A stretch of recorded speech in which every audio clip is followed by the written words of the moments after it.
Hello, आप सबका स्वागत है। हमने कल पढ़ा था रिलेशन एंड फंक्शन। उसमें देखे थे कि रिलेशन क्या है और टाइप ऑफ रिलेशन दो पढ़े थे। उसमें टाइप ऑफ रिलेशन में जो पढ़े थे उसको रिकॉल करते हैं। प्रीवियस लेक्चर में देखे थे कि उसमें के रिलेशन क्या होता है और टाइप ऑफ रिलेशन क्या होता है, तो उसको रिकॉल करते एक छोटे से पार्ट में उसको पूरा समझाने की कोशिश किए हैं इस चार्ट के माध्यम से। तो आइए देखते हैं। वीडियो को लाइक, सब्सक्राइब और शेयर ज़रूर कर दीजिएगा। आइए देखते हैं type of relation. Type of relation में पहले क्या पढ़े थे? समतुल्य संबंध। क्या पढ़े थे? Reflexive relation. रिफ्लेक्सिव रिलेशन होता क्या है? A to a belongs to R for all a belongs to a. इसका मतलब होता है, यानी यदि ए इक्वल टू बी दिए हुए है या ए बी दिए हुए है तो बी को किस में कर देना है? बी को ए में कर देना है। बी को ए में कर देना है तो क्या हो जाएगा? समतुल्य हो जाएगा। फिर देखे थे सिमेट्रिक। सिमेट्रिक क्या है? यदि ए और बी बिलोंग्स टू आर कर रहा है तब सिमेट्रिक होगा जब B A belongs to R होना चाहिए। यानी क्या है? यदि क्या दिए हुए, यदि 2 1 दिए हुए है तो उसे क्या होना चाहिए? उस रिलेशन में 1 2 का भी होना अनिवार्य है। क्या होना चाहिए? उस रिलेशन में 1 2 का भी होना अनिवार्य है। और यदि 1 2 नहीं है, यदि 1 2 दिए हुए है 2 1 नहीं है तो सिमेट्रिक नहीं हो सकता। क्या नहीं हो सकता? सिमेट्रिक नहीं हो सकता। सिमेट्रिक होने के लिए क्या होना चाहिए? यदि 1 2 दिए हुए है तो 2 1 भी होना चाहिए। यदि 1 3 दिए हुए है तो क्या होना चाहिए? 3 1 भी होना चाहिए। यदि 2 5 दिए हुए है तो 5 2 भी होना चाहिए। तभी क्या होगा? तभी ये सममित संबंध होगा, तभी ये सिमेट्रिक रिलेशन होगा। अब इसमें क्या है? संक्रामक संबंध और क्या है? ट्रांजिटिव संबंध। ट्रांजिटिव संबंध में क्या है? यदि क्या है? यदि ए बिलोंग्स टू आर कर रहा है, क्या कर रहा है? ए बिलोंग्स टू आर कर रहा है तो और क्या होना चाहिए? बी बिलोंग्स टू सी होना चाहिए। बी और सी होना चाहिए, वो भी आर से रिलेशन होना चाहिए। तब क्या होना चाहिए? ए और ए सी का बिलोंग्स टू आर होना चाहिए। क्या होना चाहिए? यदि ए बी दिए हुए है तो उसमें क्या होना चाहिए? बी सी भी होना चाहिए। तब वो क्या जाकर रिलेशन देगा? ए सी। तब जाकर वो क्या होगा? ट्रांजिटिव संबंध होगा। ट्रांजिटिव संबंध होगा। यदि क्या है? यदि 1 2 दिए हुए है तो क्या होना चाहिए? 2 3 होना चाहिए। तब जाकर ये लास्ट में जब बनेगा तो ये 1 3 बनेगा। तब जाकर ये क्या होगा? ट्रांजिटिव होगा। यदि ये लास्ट वाली संख्या शुरू में होनी चाहिए और इसकी शुरू की और ये अंत दोनों में क्या होना चाहिए? दोनों जब तब जाकर ए सी बनाएगा। मान लीजिए इधर क्या दिए? 1 5 दिए हुए है तो इधर क्या 5 4 है। तब जाकर क्या इधर 5 4 है तो ये के जाकर यहाँ क्या बनाएगा? 1 4 बना लेगा। क्या बना लेगा? 1 4 बना लेगा। तब जाकर ये क्या हो जाएगा? ट्रांजिटिव रिलेशन होगा। अब इसमें क्या है? एंटी सिमेट्रिक रिलेशन में है। एंटी सिमेट्रिक रिलेशन में यदि ए बिलोंग्स टू क्या दिए हुए है? आर दिए हुए है, बी बिलोंग्स टू आर होना चाहिए तो क्या होना चाहिए? ए इक्वल टू बी होना चाहिए। सिमेट्रिक और एंटी सिमेट्रिक में यानी क्या होना चाहिए? यदि रिलेशन में कोई रिलेशन में 1 2 दिए हुए है, क्या दिए है? 1 2 रिलेशन दिए हुए है तो उसमें 2 1 नहीं होना चाहिए या 2 1 नहीं होना चाहिए। यदि 2 1 दिए क्या? यदि 2 1 दे दिया तो फिर वो सिमेट्रिक हो जाएगा। इसमें यही ध्यान रखने के वाली बात है। यदि 1 2 दिए हुए है तो 2 1 नहीं होना चाहिए। यदि 3 1 दिए हुए है तो इसमें 1 3 नहीं होना चाहिए। 1 3 दिए हुए है तो 3 1 नहीं होना चाहिए उस रिलेशन में। लेकिन ये तो बोर्ड एग्जाम में नहीं है, ना ज़्यादा महत्वपूर्ण है, लेकिन ये 3 बहुत महत्वपूर्ण हैं। इससे पूरे एनसीईआरटी बेस में पूरे क्वेश्चन हैं। अब आगे देखते हैं क्या डोमेन, रेंज, जो बचे हुए पार्ट हैं उनको भी आगे करेंगे। क्या है? डोमेन और कोडोमेन, रेंज। डोमेन, कोडोमेन और रेंज देखते हैं। ये एनसीईआरटी में दिया हुआ है। डोमेन का मतलब क्या होता है? डोमेन का मतलब होता है इनपुट। क्या मतलब होता है? इनपुट। कोडोमेन का मतलब क्या होता है? Output possible. और इसका क्या? आउटपुट। यानी कि जो एक्स में यानी ए चित्रण में प्री इमेज में दिए होते हैं उसे क्या बोलते हैं, डोमेन। जो यानी वाई में दिए होते हैं उसमें कोई भी यानी उसमें किसी से रिलेशन हो या ना हो, उसमें यानी जितने पॉसिबल हो सकते हैं आउटपुट, वह क्या होता है, कोडोमेन होता है। और आउटपुट यानी रेंज में आउटपुट क्या है, आउटपुट जो यानी एक इमेज और प्री इमेज का रिलेशन बनाएगा वही क्या होता है, रेंज होता है। तो आइए देखते हैं, पहले थोड़ा एक एग्जांपल से समझते हैं। इसमें देखते हैं क्या है, एक सेट दिए है 1 2 3 1 3 5 7 दिए हुए हैं। बी क्या दिए हुए 2 4 6 8। अरे उसमें रिलेशन क्या दिए हुए हैं, यानी 3 2 5 4 7 2 7 4। लेकिन इसमें ए क्रॉस बी कितना बन सकता था, ए क्रॉस बी। तो ए क्रॉस बी का कितना होता है, ए क्रॉस बी में यन ए इंटू यन बी होता है ना। तो यन ए में कितने एलिमेंट्स हैं, 4। इसमें कितने हैं, इसमें भी 4। तो कितना बनेगा 16। अब इसमें कितने यानी रिलेशन कितने बन सकते हैं, नंबर ऑफ रिलेशन कितने बन सकते हैं, 2 की पावर m n। तो 2 की पावर n यानी 2 की पावर 16 बन सकता है। कितने बन सकता है, 2 की पावर 16। 2 की पावर 16 रिलेशन में से कोई एक रिलेशन दिए हुए है, उसमें से देखना इसकी डोमेन रेंज इसके माध्यम से समझते हैं। तो ये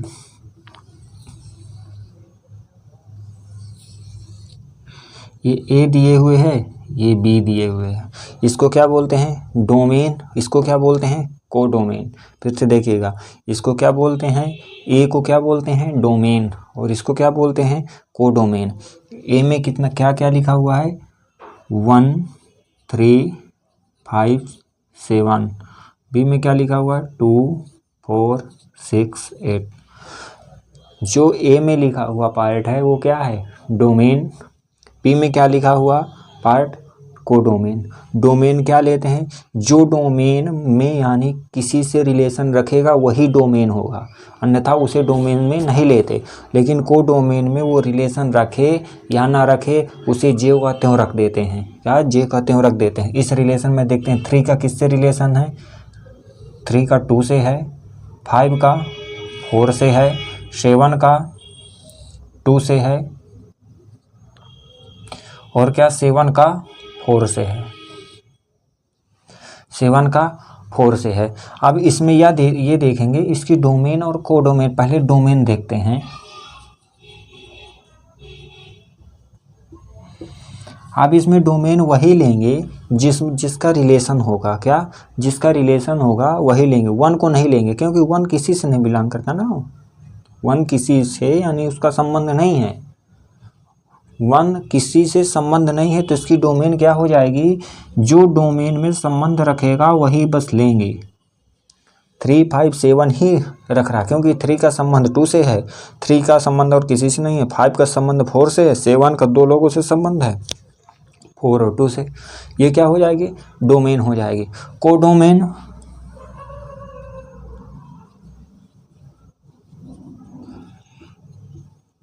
कोडोमेन में पूरा ज्यों का त्यों लिख देते हैं। इसमें क्या लिख देंगे, 2 4 6 8, इसे पूरा लिख देंगे।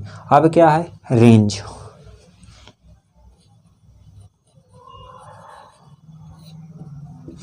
रेंज में वही लेंगे जो यानी इसका रिलेशन यानी इसमें बन रहा हो, इससे रिलेटेड हो, उसी को लेंगे। इसमें रेंज कितने हैं, कौन कौन सा, यानी इसमें देखते हैं, बी में देखते हैं।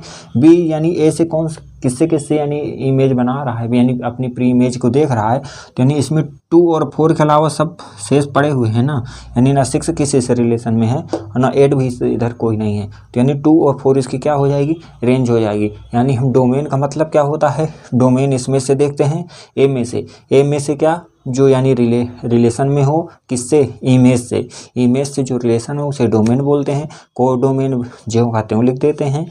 और क्या है, रेंज है। रेंज यानी वाई अक्ष में देखते हैं, यानी बी में देखते हैं। बी में जो यानी प्री इमेज से अपना रिलेशन रखता हो, यानी उससे रिलेटेड हो, उसी को क्या रेंज में उसे रेंज कहते हैं। ठीक है, आगे देखते हैं। डोमेन की परिभाषा है, आर समुच्चय ए के समुच्चय बी में एक संबंध है, अर्थात ए सबसेट ए क्रॉस बी में के तो आर के क्रमित युग्मों को प्रथम अवयवों का समुच्चय डोमेन कहलाता है। रेंज है आर के क्रमित युग्मों के सभी द्वितीय अवयवों का समुच्चय रेंज कहलाता है। उदाहरण से समझेंगे इसे पूरा निकालना। इसमें कह रहा है यदि एक रिलेशन है x y such that x y belongs to integer numbers x square plus y square less than equal 4 है तो संबंध आर के जेड के यानी इंटीजर के डोमेन आर निकालना है। क्या डोमेन आर निकालना। डोमेन आर निकालने के लिए एक्स और वाई लेते हैं। ठीक है, एक्स और वाई में देखते हैं। इसमें दिया कि क्या है x square plus y square equal to 4। जब हम x बराबर 0 लेंगे, क्या जब हम x बराबर 0 लेंगे तो क्या आएगा, ये आ जाएगा 0 plus y square equal to 4। यानी क्या हो जाएगा, y की वैल्यू क्या आ जाएगी +-2। क्या आ जाएगी +-2 आ जाएगी। तो +-2 तो ले सकते हैं, ये आ जाएगी +-2। फिर x बराबर क्या लेंगे 1।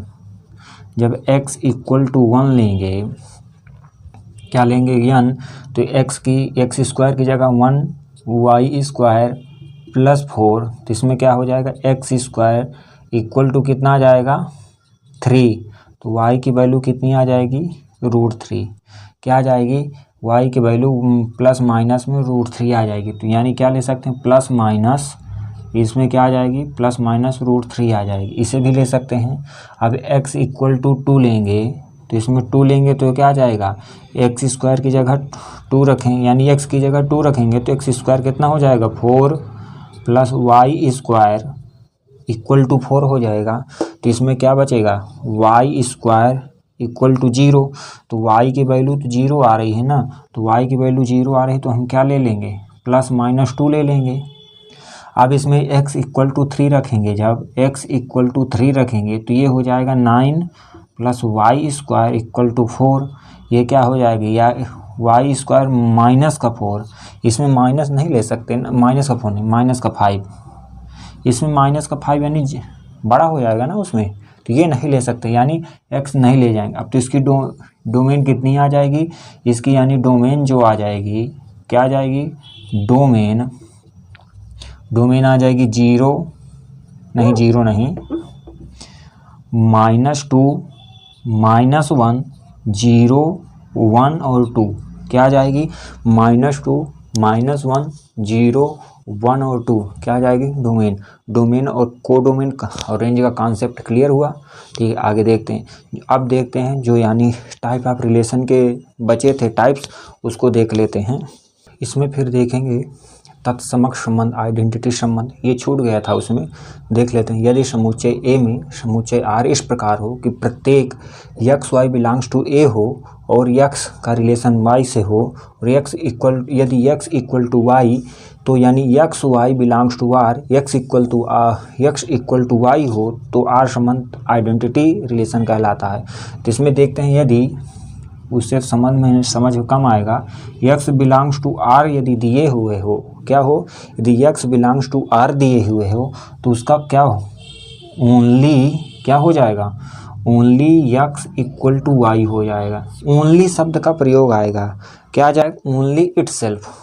क्या हो जाएगा, only x equal to y लिख दें या तो इटसेल्फ लिख दें, इटसेल्फ यानी स्वयं से बनाएगा। क्या बनाएगा, स्वयं से बनाएगा। यदि एक रिलेशन है, देखते हैं एग्जाम्पल है, a इक्वल टू 1 2 3 दिए हुए हैं और इसका रिलेशन क्या है 1, 1 2, 2 3, 3। अब इसमें देखते हैं यानी इटसेल्फ होना चाहिए। इटसेल्फ के अलावा यदि कुछ हो रहा उसमें ओनली इटसेल्फ, स्वयं का ही समुच्चय का यानी अब पेयर्स होना चाहिए, नहीं तो क्या वो तत्समक नहीं कहलाएगा। देखिए इसको 1 को देखेंगे, 1 1 दिए हुए है, 2 2 दिए हुए, 3 3 दिए हुए है, यानी ये क्या है, ये आइडेंटिटी है। यदि इसके अलावा कुछ दिए होता है, दूसरे एग्जांपल में उसमें समझाते हैं कि आइडेंटिटी कम नहीं होगा, आइडेंटिटी और रिफ्लेक्सिव में संबंध क्या होगा, यानी रिफ्लेक्सिव आइडेंटिटी में अंतर क्या होता है, तो इसमें कन्फ्यूज नहीं होना। में देखेंगे, इस उदाहरण के माध्यम से देखेंगे कि आइडेंटिटी कब होगा और यानी कि रिफ्लेक्सिव में क्या अंतर होता है, यदि क्या दिए हुए है, सेकंड नंबर है, यदि कोई समुच्चय क्या दिए हुए पी क्यू आर एस दिए हुए है, उसमें एक रिलेशन दिए P P Q Q R S S S, तो इसका संबंध क्या होगा, यानी क्या है, ये इटसेल्फ है, यानी स्वयं के साथ है, इसमें कोई दूसरा नहीं आ रहा, तो ये क्या हो जाएगा, ये आइडेंटिटी हो जाएगी। क्या हो जाएगा, आइडेंटिटी रिलेशन। और जब R2 में देखेंगे तो इसमें भी इटसेल्फ आ रहा, P P Q Q R S R R S S आ तो रहा है, लेकिन इसमें पी क्यू आर एस और पी एस दिए रहा है, तो ये क्या हो जाएगा, ये रिफ्लेक्सिव हो जाएगा, यानी तुल्य संबंध हो जाएगा। क्या हो जाएगा, रिफ्लेक्सिव हो जाएगा। यानी रिफ्लेक्सिव में ये शर्त नहीं होती है कि यानी उसके साथ ये पेयर्स ना आए, उसके साथ शर्त ये होती है कि इटसेल्फ होना चाहिए, यानी उसका स्वयं का समुच्चय भी होना चाहिए, और कोई भी समुच्चय आ जाएगा तो रिफ्लेक्सिव हो जाएगा। लेकिन आइडेंटिटी में यदि कोई अन्य समुच्चय आ रहा है, उसके साथ पेयर्स आ रहा है, जैसे पी क्यू आर एस आ रहा है, तो उसमें फिर आइडेंटिटी नहीं हो जाएगा, फिर उसमें क्या हो जाएगा, रिफ्लेक्सिव हो जाएगा। यही अंतर है रिफ्लेक्सिव और आइडेंटिटी में, इसमें कन्फ्यूज नहीं होना, ठीक है। तुल्यता संबंध, इक्विवेलेंस संबंध, इसमें क्या होता है, इसमें यानी इसमें निकालने के लिए तुल्यता संबंध वो होता है जिसमें यानी इसमें स्वतुल्य भी होना चाहिए, संक्रमक भी होना चाहिए, और क्या होना चाहिए, सम्मित भी होना चाहिए। यानी रिफ्लेक्सिव, ट्रांजिटिव और सिमेट्रिक तीनों होना चाहिए। क्या होना चाहिए, रिफ्लेक्सिव भी होना चाहिए, सिमेट्रिक भी होना चाहिए, और ट्रांजिटिव भी होना चाहिए। ये तीनों शर्त होनी चाहिए, तब ये क्या बनता है, इक्विवेलेंस। तब कौन सा रिलेशन बनता है, तुल्यता संबंध बनता है। क्या बनता है, तुल्यता संबंध बनता है। यदि इनमें से कोई एक भी शर्त नहीं है, क्या है, यदि इनमें से कोई भी एक शर्त नहीं है तो क्या हो जाएगा, तुल्यता संबंध नहीं होगा। क्योंकि इसमें 12th की क्लास में NCERT में इसी से पूरे क्वेश्चन लगभग रिलेटेड हैं, और तुल्यता संबंध ही सब में निकालना है। तो इसलिए तुल्यता संबंध में ध्यान दीजिएगा कि रिफ्लेक्सिव, सिमेट्रिक और ट्रांजिटिव यानी क्या है, स्वतुल्य, सम्मित और संक्रमक तीनों होना चाहिए।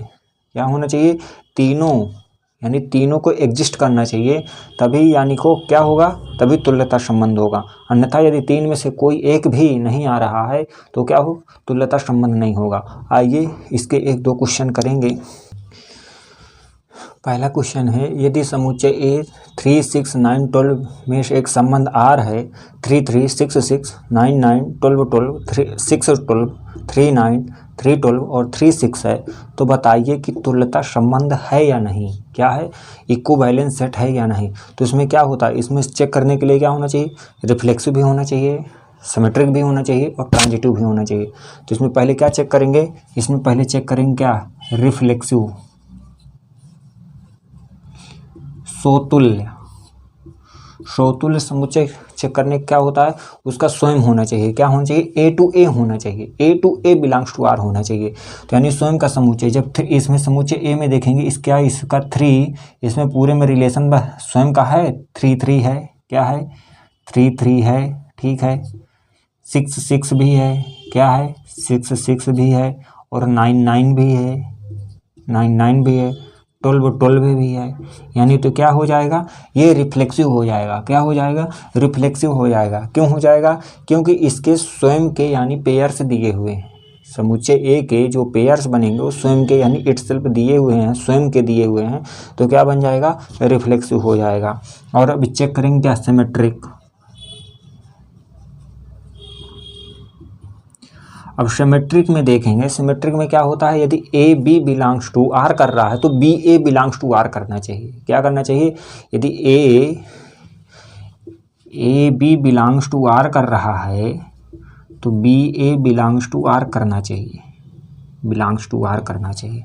तो इसमें 3 3 दिए हुए हैं, क्या है, पहला इससे चेक करेंगे, 3 3 है, यानी क्या होना चाहिए, 3 3। ये तो स्वयं के हो जाएंगे ना, 3 3 हो जाएगा, 6 का 6 हो जाएगा, 3 9 हो जाएगा, 12 का 12। यानी अब इसमें एक शॉर्ट ट्रिक ये मारते हैं कि इनमें स्वयं में नहीं चेक करते, क्योंकि ये स्वयं का हो जाएगा। अब इसमें देखते हैं 6 12, क्या 6 12 में 12 6 दिए हुए हैं, क्या 612 में 612 दिए हुए नहीं दिए हुए, तो ये सिमेट्रिक नहीं हो जाएगा, ये यहीं से सिमेट्रिक नहीं बन रहा। यदि कहीं भी एक भी नहीं मिल रहा तो उस नहीं बनेगा।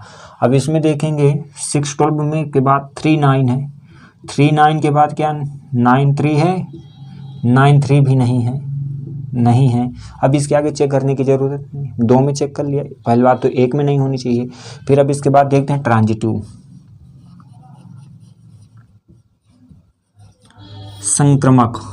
ट्रांजिटिव देखने के लिए यानी कि शुरू से देखते हैं, उसमें क्या होना चाहिए, A to B, B to CA, यदि A to B है एंड B to C है तब AC बनना चाहिए। तो इसमें क्या है, A और B क्या दिए हुए 3A, एंड में यानी 3 से और कौन से चालू हो रहे हैं, 3 से चालू हो रहा है 39 और एक चालू हो रहा है 36। तो इसमें बनना क्या चाहिए, इसमें बनना चाहिए एक 39 और एक बनना चाहिए 36।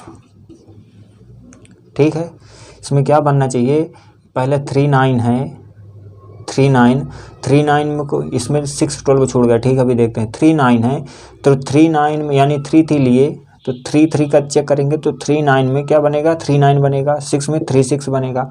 तो इससे क्या होता है, एक और चेक कर लेते हैं 6 यदि 6 का देखेंगे फिर और क्या बन रहा है, 6 से और कौन सा स्टार्ट हो रहा है, 612 स्टार्ट हो रहा है। क्या स्टार्ट हो रहा है, 612 स्टार्ट हो रहा है। तो इससे क्या बनेगा, इससे बनेगा 612, ये भी है, क्या है, ये स्वयं आ रहा है।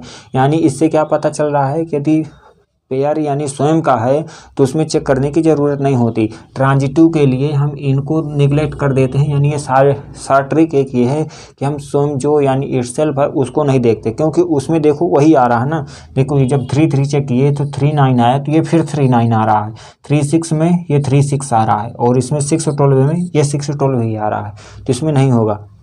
अब यहाँ आते हैं 612 से चेक करते हैं, क्या करते हैं, यदि 612 है, क्या है, यदि 612 है तो 612 यानी 12 से कोई स्टार्ट हो रहा, कोई नहीं स्टार्ट हो रहा। ठीक है, फिर क्या चेक करते हैं 39, क्या 9 से कोई स्टार्ट हो रहा है, 9 से भी कोई नहीं स्टार्ट हो रहा। अब इसमें नहीं दिए हुए तो ये हमारी गलती नहीं है, यदि वो सिंगल है उसके लिए कोई जोड़ीदार नहीं भगवान ने बनाया तो उसमें हमारी गलती नहीं, उसमें भगवान की गलती है ना। तो इसमें अब नहीं आया तो इसमें सवाल देने वाली, सवाल बनाने वाली गलती है, इसमें हमारी गलती नहीं है। ठीक है, 39 हो गया। फिर 312 में देखेंगे, 312 में देखेंगे तो इसमें क्या, 312 के बाद यानी 12 से कोई स्टार्ट हो रहा है, 12 से कोई स्टार्ट हो रहा है, 12 से कोई नहीं स्टार्ट हो रहा। ठीक है, अब हाँ यहाँ देखेंगे कि यदि कह दें कि 12 से 12, अब जब इसे हम निगलेक्ट कर दिए ना तो इसमें नहीं देखेंगे, इसमें कोई नहीं स्टार्ट हो रहा। अब क्या 36, क्या है 36, 6 से कोई स्टार्ट हो रहा है, 6 से ये स्टार्ट हो रहा है, क्या स्टार्ट हो रहा है 612, क्या हो रहा है 612। इसका क्या आना चाहिए, इसका आना चाहिए 312 आना चाहिए। यदि 312 इस रिलेशन में है तो क्या हो जाएगा, ट्रांजिटिव हो जाएगा। तो 312 ये दिए हुए है तो ये क्या हो जाएगा, ये ट्रांजिटिव हो जाएगा, ये ट्रांजिटिव तो हो जाएगा। ट्रांजिटिव और रिफ्लेक्सिव तो हो रहा है, लेकिन क्या सिमेट्रिक हो रहा है, सिमेट्रिक नहीं हो रहा। तो इसलिए ये क्या हो जाएगा, नॉट इक्विवेलेंस हो जाएगा। क्या हो जाएगा, नॉट इक्विवेलेंस हो जाएगा, तुल्यता संबंध नहीं है।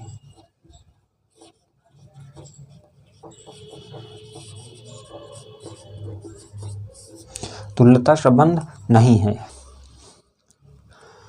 अब इसमें क्या है, दो त्रिभुज हैं, रिलेशन कैसा है कि एक त्रिभुज T1 है, एक त्रिभुज T2 है। अब इसमें चेक करना है कि ये क्या है, रिफ्लेक्सिव है या नहीं। तो पहले इसमें रिफ्लेक्सिव चेक करने के लिए, इसमें रिफ्लेक्सिव चेक करने के लिए इसमें ये प्रूव करना है कि दोनों बराबर होते हैं, इक्वल कि नहीं। अब यदि हम इसको T1 इक्वल T2 लिख रहे हैं, यदि दोनों समबाहु त्रिभुज हैं तो उसके दोनों को बराबर लिख सकते हैं ना। तो यानी क्या T1 इक्वल टू T1 लिख सकते हैं ना, तो ये क्या हो जाएगा, ये रिफ्लेक्सिव हो जाएगा। क्या सिमेट्रिक में देखते हैं, सिमेट्रिक में क्या होता है, यदि T1 T2 लिख सकते हैं, यदि T1 T2 लिख सकते हैं, यानी A to B लिखना होता है, वो R से बिलोंग करता है, तो B बी ए को आर से बिलोंग करना चाहिए, तो इसको हम क्या लिख सकते हैं, T2A भी तो लिख सकते हैं ना, T1 T2 T equal to T1 लिख सकते हैं ना। तो ये भी यानी क्या हो जाएगा, ये भी यानी क्या हो जाएगा, सिमेट्रिक हो जाएगा। अब रिफ्लेक्ट उसमें देखते हैं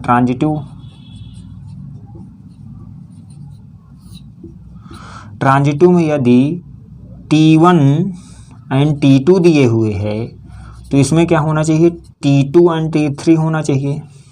क्या होना चाहिए, T3। तो इसको हम ये भी तो लिख सकते हैं ना, T1 एंड T3 ये तो लिख सकते हैं ना। जब T1 T3 लिख सकते हैं क्योंकि समबाहु त्रिभुज है तो ये पूरा एग्जिस्ट कर जाएगा, तो ये क्या हो जाएगा, इक्विवेलेंस हो जाएगा।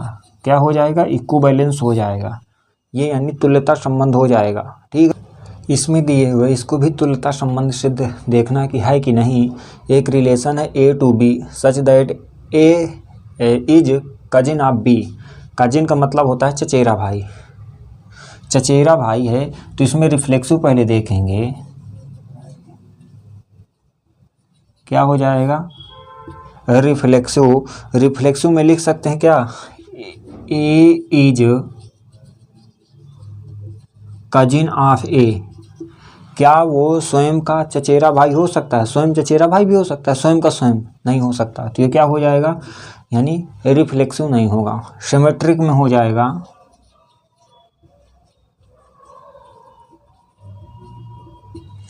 सिमेट्रिक में हो जाएगा यदि A is cousin of B है।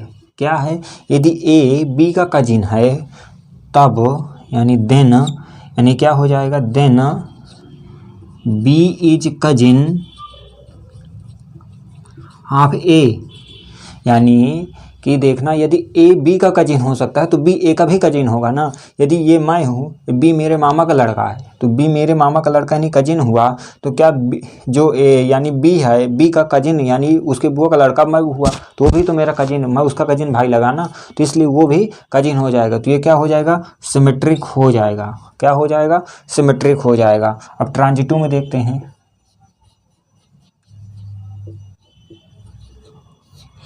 ट्रांजिटिव में देखते हैं यदि A B कजिन है। क्या है, A B belongs to R, यानी A और B कजिन है, तो B और C कजिन है। क्या है, B और C कजिन है, तो क्या AC कजिन होगा, क्या AC कजिन होगा। यानी मेरे मतलब का देखो, यदि A और B क्या है, A B कजिन है, क्या है, A B कजिन है एंड B C कजिन है, तो क्या A C कजिन हो सकता है। इसमें समझ लो ये मैं हूँ, A B यानी A B है एंड B C है, तो क्या A C होगा कजिन। यानी B मैं हूँ, क्या B मी है, और ये क्या है, मेरे चाचा का लड़का है। क्या है, चाचा का लड़का है, चाचा का लड़का नहीं, मामा का लड़का, मामा का लड़का है। और ये क्या है, ये तो मैं ही हूँ मी, और ये मेरे चाचा का लड़का है। क्या है, चाचा का लड़का। अब इसमें देखना, जो मामा का लड़का है और चाचा का लड़का कजिन हो सकते हैं, नहीं, जान पहचान हो सकती है, लेकिन यदि रियलिटी में देखा जाए तो कजिन तो मैं हूँ ना अपने मामा के लड़के का, वो मेरा कजिन है, मैं उसका कजिन हूँ, लेकिन वो जो चाचे के लड़के का है वो कजिन नहीं है ना। इसलिए ये क्या हो जाएगा, ट्रांजिटिव नहीं होगा। क्या, ट्रांजिटिव नहीं होगा।